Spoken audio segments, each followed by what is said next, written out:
Olá, bom dia, boa tarde, boa noite. Eu sou o Antônio Biapino, estou ao lado do companheiro José Alberto e hoje nós vamos falar nessa live dois temas para os amigos que compartilham conosco desta ideia. Um é a declaração do atual presidente do Brasil, Bolsonaro, convocando correligionários e golpistas para fazer uma manifestação contra os poderes da República. E o outro é a greve dos policiais do estado do Ceará. Quero já de antemão agradecer a todas e a todos essa relação que nós temos. Vocês compartilham, vocês sempre comentam e também curtem, e isso tem nos ajudado bastante. Para se ter uma ideia, nós temos uma média de 30 milhões durante cada ano. Isso é muito legal, agradecemos a vocês. E agradecemos também a Casa Vermelha, que é um escritório político e cultural do vereador Guilherme Sampaio, do Partido dos Trabalhadores de Fortaleza, Ceará, e nos ajuda com um espaço, com a estrutura aqui deste espaço. Sobre as declarações do atual presidente da República, Bolsonaro, que é ao mesmo tempo militar e evangélico, nós achamos muito grave. Mas não somos apenas nós. O mundo todo, muitos intelectuais brasileiros e fora do Brasil se manifestaram em relação a isso. E vou aqui fundamentar o porquê da gravidade do problema. Vejam bem, eu estou com a Constituição da República do país em minhas mãos. Eu vou ler aqui o artigo 2, o artigo 2º da Constituição brasileira. Ela diz o seguinte: são poderes da União independentes e harmônicos entre si. O legislativo, o executivo e o judiciário. Quem é o legislativo? É composto aí pelo Congresso Nacional. O legislativo é responsável por fazer as leis. O executivo é composto pela presidência da República. E o judiciário é o poder judicial. O poder judiciário tendo como ícone do poder o STF, o Supremo Tribunal Federal. Abaixo do Supremo estão as outras organizações judiciais. Então, aqui na Constituição de nosso país, que é a maior lei, é a Carta Magna, todas as leis têm que estar submetidas a este conjunto de leis, a esta Carta Magna. Então, quando o presidente do Brasil, de uma forma irresponsável, mostrando a sua incapacidade cognitiva e de exercer um cargo de altíssimo nível, como é o cargo do presidente da República ou da presidenta da República, seja ela a República que for, ele não poderia de jeito nenhum desobedecer a Constituição, porque ela diz que esses poderes são independentes, cada um age, não tem ninguém aqui submetido ao outro, subordinado ao outro, fazendo o que o outro quer.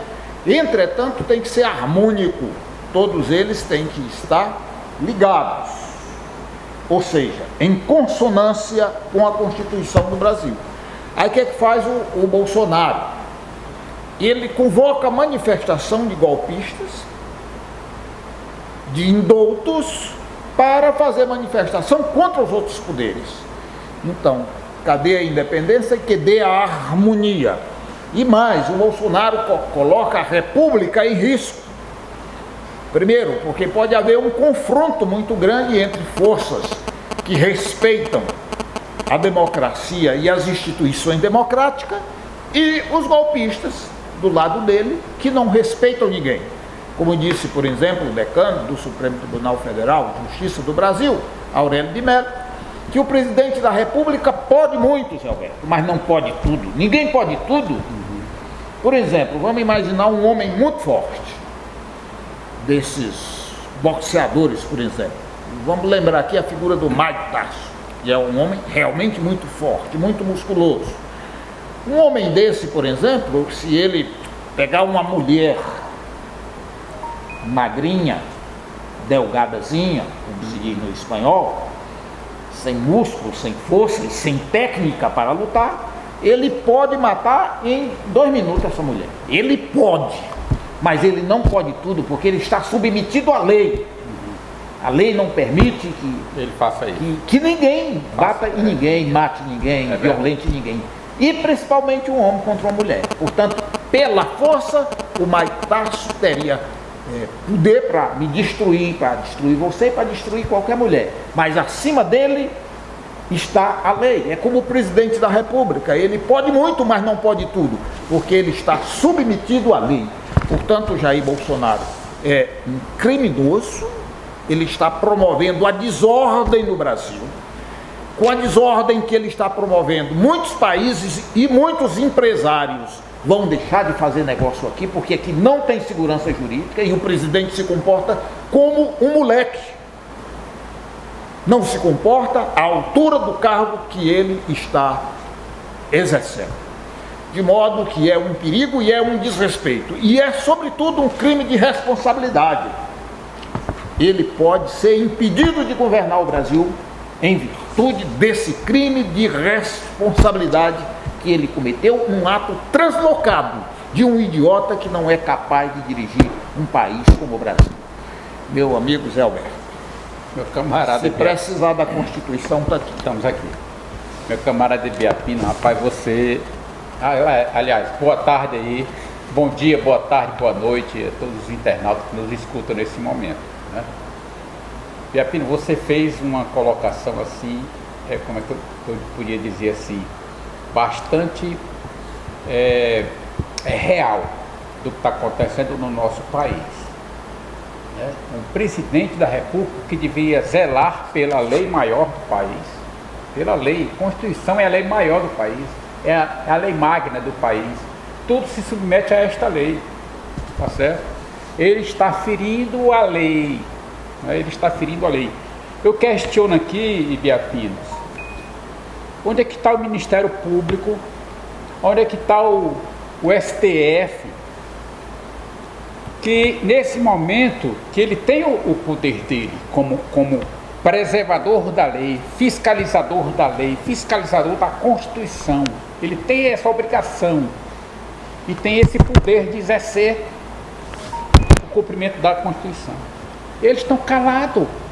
O que mais estranha, não acontece nada não no país. Ele faz isso, faz aquilo, vai na televisão, faz uns berros, rasga a Constituição brasileira, chama as pessoas para ir para a rua. Isso é golpe, pessoal. Qualquer pessoa, simples que seja, percebe que isso é um golpe. Isso não é democracia. Isso é um golpe. Ele está chamando para dar o golpe. Eu pergunto, para onde é que nós vamos, o nosso país, Brasil, para onde é que nós vamos diante de uma situação caótica? Nós estamos numa situação caótica, onde os órgãos não têm mais nenhum respeito. Ele quer fechar o Congresso. Isso está ferindo a Constituição, está ferindo a democracia, não é? Democracia só existe para ele, não existe para o resto do povo. Que negócio é esse? Que democracia é essa? Que existe para uns e não existe para o resto? Isso não existe, rapaz. Então, Biapino, você foi muito bem, se fundamentou aqui na Constituição, mostrou que essa pessoa que está lá no governo da presidência, ele é apenas um menino de recado do governo americano que quer ver o Brasil pegando fogo, que ele quer acabar com o Brasil, com a soberania nacional e roubar o petróleo, o ouro, o nióbio, tudo que tem no nosso país. É isso. Esse governo safado americano, corrupto porque ele faz as guerras no Oriente Médio, para tirar o petróleo também de lá, mata as pessoas, as crianças, as famílias, agora quer acabar com o nosso país. Eu pergunto, aonde nós estamos, que estamos tão calados e tão parados? O que é que nós vamos fazer? Porque os órgãos que deveriam estar cobrando agora do governo é o Ministério Público, não vi nenhuma linha deles falando nada sobre isso. O STF também não tem nenhuma linha deles falando sobre essa questão.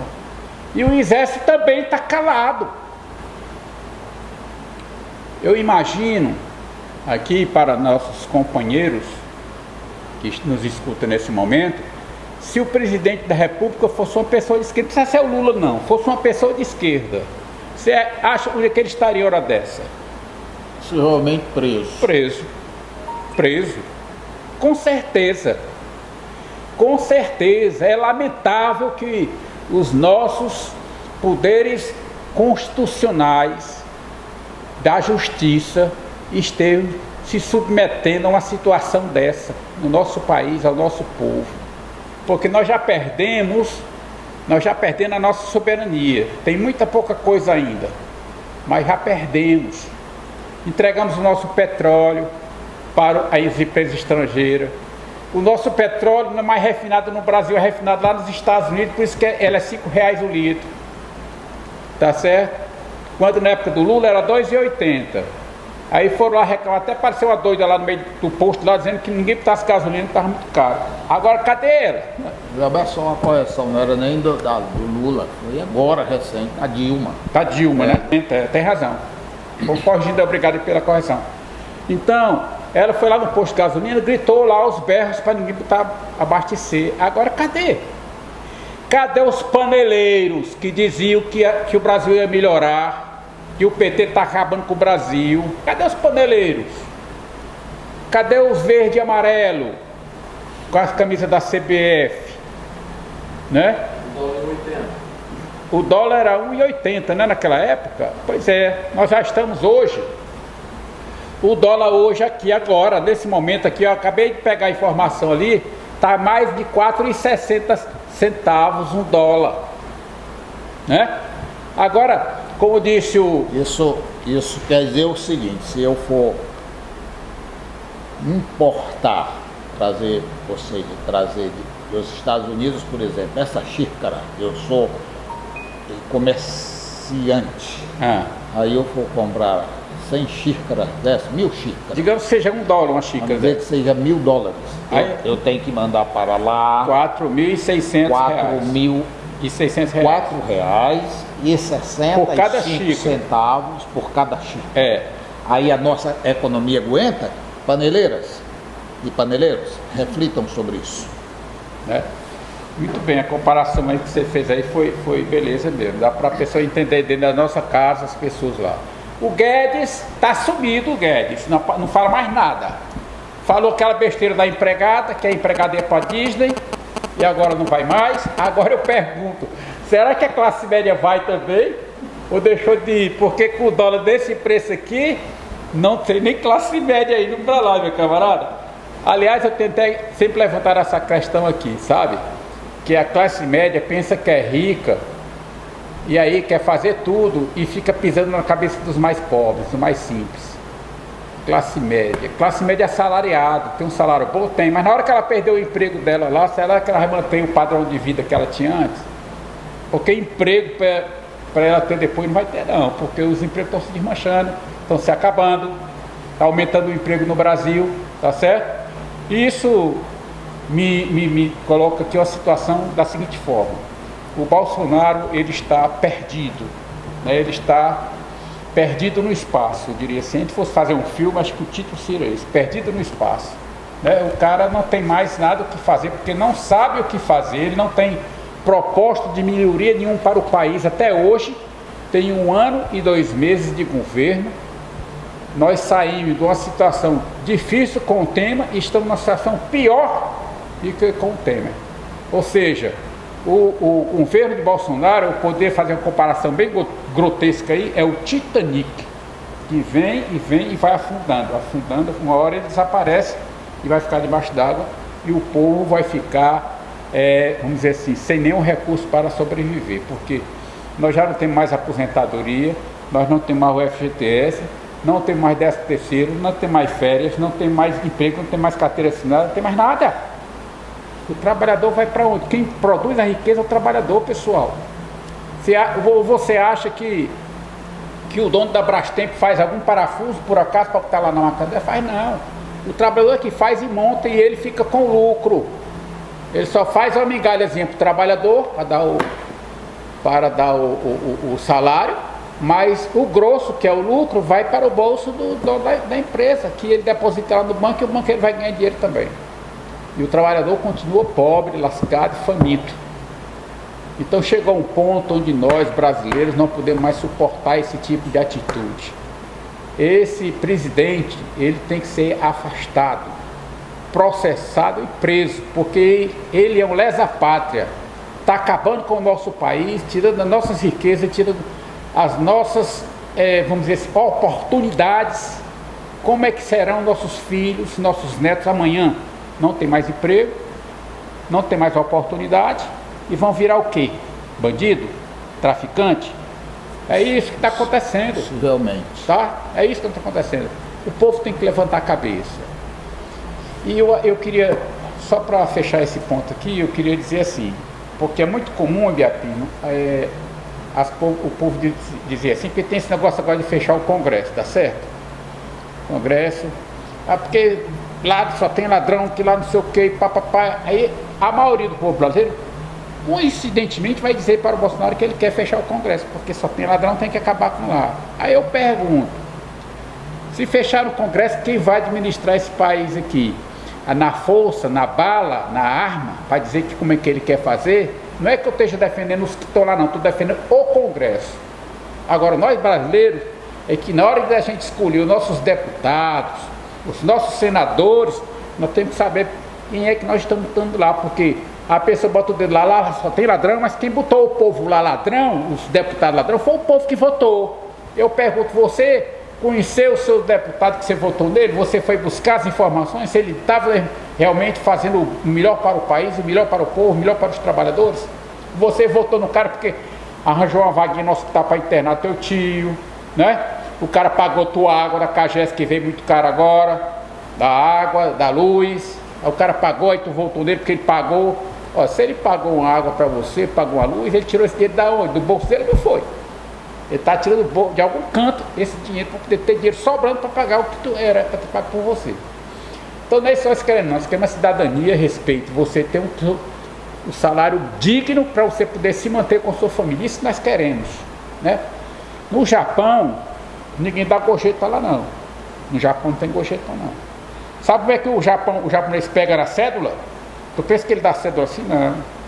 Ele dá cédula assim, ele tira da carteira, olha, vou só dar um exemplo aqui, e dá assim, ó, irmão, ó, o dinheiro para no comércio, eu vou pagar uma coisa no comércio.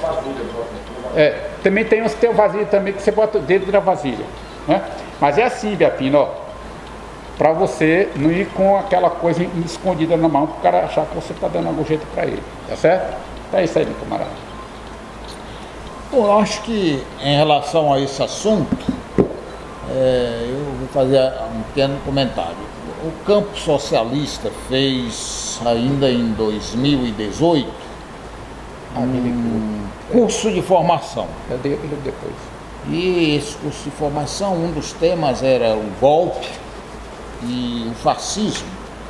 O professor José Roberto fez lá uma palestra sobre caráter do fascismo. O que dizia o professor José Roberto? O fascismo, ele é excludente, ele se apega na tese de um grupo iluminado com mérito, e esse grupo tem todo o valor, o resto não vale nada. Segundo, ele é concentrador de poder.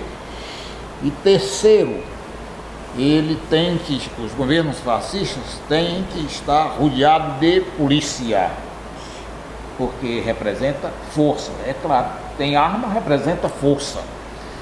De modo que, segundo o professor José Roberto, esse governo tem todas as características de um governo fascista. Se vocês prestarem atenção, a imprensa para o governo Bolsonaro não tem valor nenhum. O Greenpeace, que é uma ONG internacional, que tem um trabalho brilhante no mundo todo em relação à preservação do meio ambiente, ele diz que é lixo. Negro, ele diz que pesa não sei quantas arrobas, que é a mesma tara para se medir o preço, o peso de um boi, o corpo de um bode.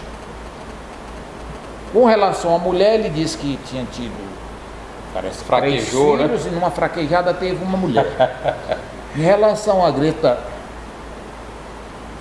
a jovem sueca, Greta Borton, ele chamou de pirralha. O movimento sindical brasileiro, para ele, é um lixo, não tem valor nenhum, pelo contrário, é formado por bandidos. E agora ele convoca uma manifestação contra os poderes constituídos do nosso país, de modo que ele tem que estar rodeado de polícia. Portanto, na minha opinião, o professor José Roberto caracterizou, teoricamente, da forma mais perfeita, o caráter do fascismo e, portanto, esse governo está enquadrado ali dentro. Quando o companheiro Zé Alberto fala aqui do Ministério Público e do próprio Supremo Tribunal Federal, a gente nota uma covardia ou uma timidez, talvez seja exatamente com medo do pior, com medo da farsa fascista do governo Bolsonaro. E nós precisamos estar preparados, porque um monstro desse, com poder absoluto nas mãos, a sociedade vai pagar muito caro. Quem se deu ao trabalho de ler a história do Brasil, principalmente nos últimos anos, sabe o que representou a ditadura militar: morte, estupro, assassinato, sumiço de pessoas, destruição do movimento sindical, a corrupção absurda e a brutalidade e a arrogância absurda. E vejam bem, deixaram o Brasil com a dívida externa monstruosa, praticamente impagável, e deixaram o Brasil um percentual de mais de 60% de analfabetos. Quem tiver dúvida, faça uma pesquisa com homens e mulheres que nasceram entre 64 e 85 para vocês verem o grau de analfabetismo do povo brasileiro. E na Argentina, no Chile e em outros países da América Latina que teve ditadura, os vagabundos responsáveis pela ditadura, por tortura e por fechar o Congresso, por suprimir as liberdades das pessoas, foram presos. Aqui ninguém foi preso. Ninguém. É por isso que nem o Ustra foi preso. Nem o Ustra, um torturador, vagabundo, espírito ruim, foi preso. Então foi elogiado no Congresso pelo cara e nada aconteceu com ele. Então, isso nos preocupa muito. Então, acho que em relação ao temor das próprias forças, já seja nesse sentido. Acho que a gente já como é que diz aí um jornalista muito conhecido mesmo, dissecou um pouco dessa questão, mas se você quiser fazer um complemento, faz. E na próxima nós já volta com a greve dos policiais. Eu queria, Biapino, ver essa questão dos policiais, porque tem ligação com o Bolsonaro e com o golpe. A greve, deixa eu trazer por aqui um pouquinho. Vamos trazer aqui o episódio lá de Sobral, tá certo, pessoal? Vou dar um exemplo aqui que foi prático, né? Que a gente viu que foi o que aconteceu, né? Lá em Sobral. Não estou aqui defendendo o Cid, nem defendendo o soldado, nem acusando ninguém nesse sentido que está todo mundo querendo se matar naquele momento. Não é isso que eu queria dizer. Mas, veja bem, acho que o Cid se precipitou, né? Ele como senador jamais poderia ter agido daquela maneira, né? O formato como é que ele chegou e disse: olha, te dou 5 minutos para você fazer isso. Isso não existe num conflito armado ou sem arma, não existe. Lá tinha arma, tá certo? Então, e um lado com arma, outro lado sem arma, né? Mais crítico ainda essa situação. E também o outro lado dos soldados com arma, que já quando você pega no arma, já se sente empoderado. Você não se sente um cara, eu sou capaz de te matar, cara. Isso é uma coisa que está na cabeça das pessoas. Então veja bem, então houve esse conflito. Agora o que eu quero levantar mais ainda, para a gente poder começar a refletir sobre o que está acontecendo no Brasil, eu estou trazendo essa reflexão aqui para a comunidade brasileira, para nós brasileiros começar a pensar. Eu faço essa ligação do montinho aqui dos militares do Ceará com Bolsonaro, tá certo? Que aqui o representante dele que é o Capitão Wagner, tá certo? Que deve estar por trás também de tudo isso aqui. Eu quero só levantar aqui umas coincidências, entre aspas, porque eu acho que não foi coincidência, tá certo? Está aqui em Sobral, no interior de Sobral, ou melhor, no interior do Ceará, a 220 quilômetros da cidade de Fortaleza, a cidade de Sobral fica a 220 quilômetros, tinha, naquele momento, daquele conflito lá com os soldados, tinha lá uma deputada federal, né, a Major Fabiana, que é do Rio de Janeiro.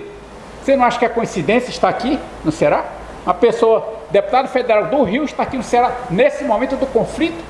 Muito interessante. Tinha mais dois deputados, aliás, um deputado do Amazonas, desculpa aí, tinha mais um deputado do Amazonas, por sinal, também militar capitão, né? Também militar capitão lá do Amazonas, estava aqui, né? Estava aqui. E mais dois dirigentes do Ministério da Damares, né? Damares. É muita coincidência, pessoal. Um conflito aqui estadual localizado, aí está esse pessoal todinho de dentro lá do lado do Bolsonaro aqui em Fortaleza, justamente, aliás, em Sobral, no momento do conflito, estavam lá. Você acha que é coincidência? Eu acho que não. Eu acho que tem a ver com essa questão que foi levantada aqui no início pelo camarada Ibiapino, dessa posição do Bolsonaro querer fazer uma atividade aqui buscando dar um golpe no país. É um golpe, isso que ele está falando é um golpe, né? Um golpe dentro do golpe, um golpe dentro do golpe, porque o Temer foi um golpe, a eleição foi um golpe, agora mais outro golpe. Quando ele vê que está perdido, ele tenta dar um golpe para se segurar no governo, tá certo? Então veja bem, estava lá. Não é muito interessante isso? Muito interessante, tá? Aí a gente vê todo o envolvimento dessa greve e o pessoal de dentro do governo está aqui. Duas pessoas do Ministério da Damares, tá certo? Uma major deputada do Rio e um capitão do Amazonas, tudo militar aí, ó. Dois deputados militares. Ligado a quem? A Bolsonaro. Eu acho muito interessante essas coisas, sabe? Que a gente pode, rapaz, isso é coincidência demais. Eu não acredito em coincidência assim não, viu? Eu não sou muito tolo não, mas essa não dá para engolir não, tá certo? Pois é isso mesmo. Agora como é que se coloca aí? Cadê o Moro? O que é que o Moro tem dito? Né? Cadê? Tá certo? Não fala nada. Mas mandaram a Polícia Nacional para cá, para Fortaleza. Mandaram. Né? Ou seja, a gente manda, dá certo, a gente dá o golpe logo lá pelo Ceará. Né? A gente soube que tinha outros negócios muito semelhantes lá na Bahia, porque onde tem um governador PT sempre é assim. Sempre é desse jeito, tá certo? Então era isso que eu queria comentar aqui um pouco, né? Mas a gente queria ver o que é que você podia acrescentar mais aí, meu camarada. Eu primeiro ressaltar essa coisa que você chama de coincidência.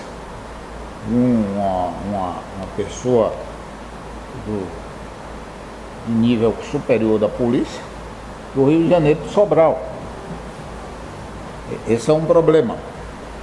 Sendo isso verdade, para desestabilizar o governo do PT, que é inclusive um governo que tem tido muito sucesso na administração, é um Estado que está com as contas sob controle, a educação tem melhorado de forma considerável, a agricultura também teve um importante desenvolvimento. Em todas as áreas, o governo do Ceará tem tido um bom desempenho do ponto de vista administrativo, nos marcos do capitalismo. Eu quero que minha fala fique clara em relação a isso. Agora é preciso desestabilizar, porque o fascismo quer governar só, a partir do ponto de vista dele e das ideias dele, do fascismo. Tudo isso que você disse é preciso ser apurado. Em relação à greve de policial, o que diz a Constituição de novo? Não pode. Não pode. Não permite. Por quê? Porque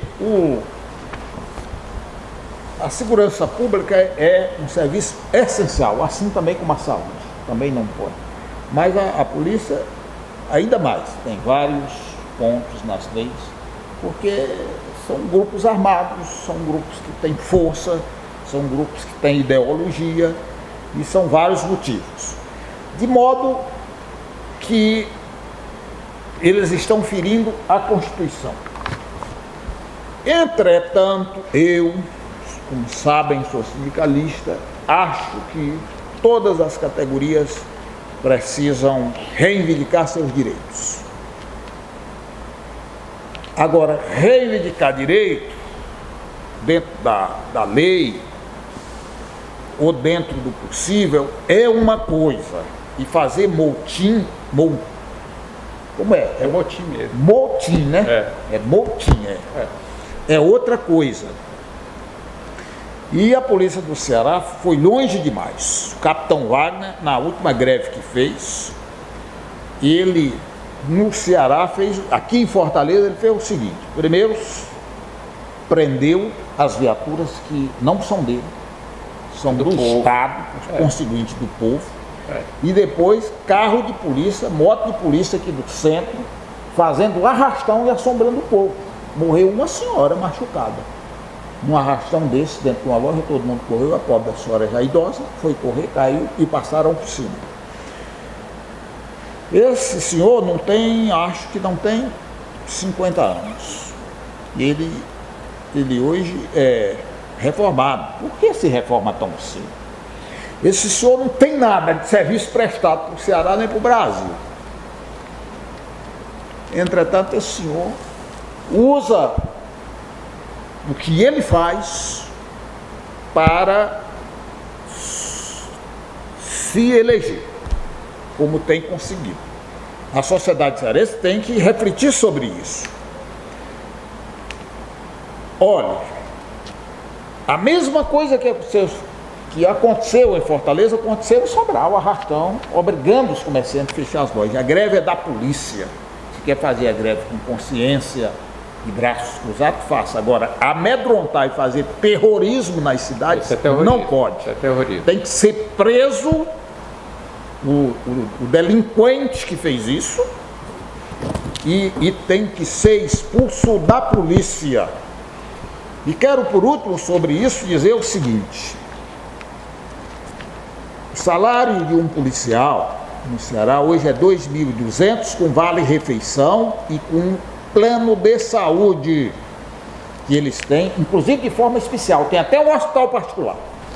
E um professor que estuda 4 anos, no mínimo, para se formar numa universidade, tendo que se submeter a fazer estágio obrigatório, a fazer diversos trabalhos, a ler uma quantidade enorme de livros. Faz graduação. E depois vem pós-graduação, mestrado. Não ganha o que um policial ganha. É verdade, é mesmo. E os professores lutam, mas lutam sujigados dentro da lei. E tem que lutar. O governador do estado do Ceará fez uma negociação com ele, inclusive os representantes da categoria comemoraram o resultado da negociação. O salário chegaria em 2020, em 2022, ou seja, daqui a 2 anos, a R$ 4.500. E no momento, meus senhores, inclusive senhores policiais, que nós respeitamos pelo o trabalho que vocês fazem pela sociedade, vejam bem o que eu vou dizer aqui. Nós respeitamos vocês pelo trabalho que vocês fazem. Vocês vão chegar a esse patamar em 2022, conforme negociado com o governador Camilo Santana do estado do Ceará,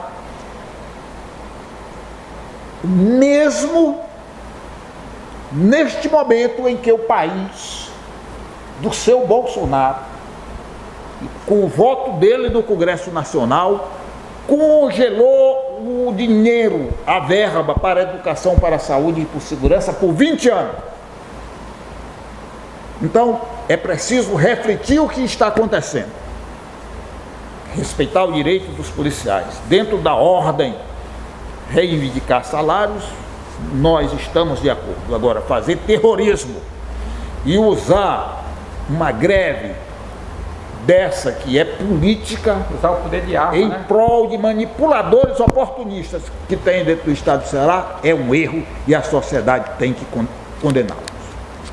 A menos que a sociedade seja tão idiota quanto os idiotas que estão fazendo esse tipo de terrorismo. E seu Bolsonaro, dona Damares, e vocês oficiais da polícia que vieram aqui para Sobral, vocês pensaram em algum momento que se isso aqui do Ceará se estender como aquela quedinha de dominó, como o efeito dominó pelo Brasil todo, o que vai acontecer nesse Brasil, nesse país do Ceará, nesse período, curto período, morreram 170 e poucas pessoas. Quem vai ser o responsável por essa carnificina no Brasil? Senão a irresponsabilidade de alguns que deveriam ter responsabilidade com o país e com a sociedade, e que não tem, infelizmente. É isso, o Biapina agora ele fechou aí todo o nosso pensamento, e a gente queria que se despedir um pouco dos nossos internautas, agradecer o vereador Guilherme Sampaio por esse espaço que ele nos cede aqui nesse momento, ao Daniel, que é o homem, o nosso técnico ali, que bota aí. É o comandante. É o comandante, né? O comandante. Tá certo? Aqui é o comandante por isso, é o comandante técnico. Mas é isso. É o diretor. É o diretor, né? Diretor de produção. Pois é. Olha aí que coisa boa. 3 milhões, gente. Muito obrigado. 3 milhões essa semana de visualizações. Isso é uma coisa fabulosa. Então vamos compartilhar, vamos curtir, comentar, tá certo? E até a próxima que a gente estiver aqui com vocês para fazer esse debate, essa reflexão. Obrigado e um abraço a todos. Eu também queria agradecer a Casa Vermelha, os internautas, essa notícia extraordinária, 3 milhões agora, nessa semana. E eu quero aqui ressaltar uma coisa boa. As escolas de samba, tanto do Rio de Janeiro como de São Paulo, fizeram uma crítica social. Rapaz, isso é verdade. Coisa linda. Essas escolas são como é que eu quero dizer aqui, o gênio da cultura brasileira. A Viradouro foi campeã, parabéns a Viradouro. Lá em São Paulo foi a Águia de Ouro. Eu sou torcedor da Salgueiro. É linda. Quando eu era pequeno, morava no interior, minha mãe cantava uma música, Salgueiro e Mangueira. Então eu gosto da Salgueiro, desde esse tempo que eu não sabia nem que era escola de samba. E termino aqui, além de agradecer a Casa Vermelha. Eu queria só ressaltar a Mangueira, viu? Eu termino aqui, tu ressalta e a gente finaliza. Olha, esse é um livrinho infantil, é de minha autoria, A Gatinha Corujita. Ele fala precisamente do meio ambiente. Eu vou colocar ele aqui na Livraria Lamar, aqui na Avenida da Universidade, ali pertinho da Faculdade de Economia. E se vocês quiserem comprar e ajudar aqui o escritor, que não é bom não, mas é regular, eu agradeço, viu? Tá bom, mas eu queria só ressaltar aqui a Mangueira, que eu achei que a Mangueira, ela foi, rapaz, não desmerecendo todas as outras, porque eu sei que as outras também fizeram um negócio fabuloso. Mas só mandando essa questão da Mangueira, que ela colocou o Cristo hoje. Como é que seria lá em vamos dizer assim, no ano zero, digamos assim, nos anos 33, né, da nossa época, né? O poder político, né, dos romanos mataram Cristo. Prenderam, bateram à vontade, torturaram e mataram, fizeram ele morrer numa cruz, um negócio assim muito complicado. Então, a Mangueira traz o Cristo para hoje, no dia a dia. Você sofre, você apanha da polícia, você é negro, você é pobre, então leva bala. E a Mangueira fez isso. Isso me trouxe, sabe, para essa realidade de hoje. Foi muito bem feito, por sinal. Aquela entrada deles, fazendo aquela grande ceia ali, e o próprio Cristo sendo aprisionado pela polícia, sendo batido, né, foi um negócio assim legal demais. Então, parabéns para todos os carnavalescos, a todas as, como é que diz, as escolas de samba lá do Rio, de São Paulo, né, do Brasil todo, né? Mas a Rio e São Paulo, eles fizeram um negócio fabuloso. A de São Paulo que trouxe Paulo Freire, né, educação, né? A imprensa não fala nem assim, não. Ele fala assim, o tema foi informação. Olha, mas olha aí como é que ele fala. Não fala não Paulo Freire, cara. Isso é uma vergonha, cara, para a imprensa subserviente a esse nazista safado desse presidente do Brasil. Mais uma vez, camaradas, obrigado, um abraço, até a próxima.